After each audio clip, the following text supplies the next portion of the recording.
My name's Colin Southall. I work at the Australian Antarctic Division and I'm a seabird ecologist. In our paper we aim to assess change in Adélie penguin populations across East Antarctica over the last 30 years. We work with colleagues from France and Japan to try and cover the full extent of East Antarctica. Now that's a really large area. It's a coastline of around about 5,000 kilometres. There are over 200 colonies in that area. And what we did was look back at what historical data there was for populations back in the early 1980s, and we tried to go back to those same sites and do counts in the 2000s so we could compare if the populations had changed over that time.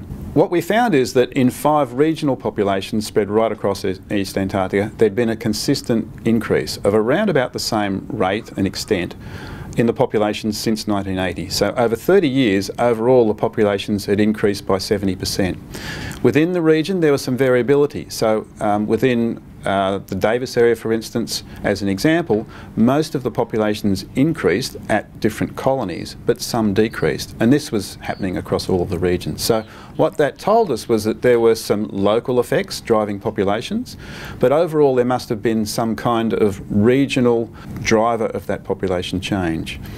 There is evidence there's been quite a substantial decrease in sea ice across East Antarctica in the mid-20th century. It's possible that the reducing sea ice could have made prey more available to the Adélie penguins. The other thing that happened back in the 20th century was that there was extensive fishing for fish, krill, and also harvesting of whales.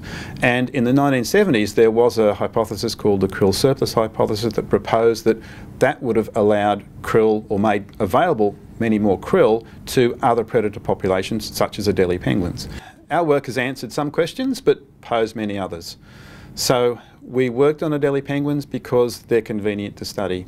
They're one of the few components of the marine ecosystem that we can work with easily. But we only have knowledge on a few pieces in this big ecosystem puzzle.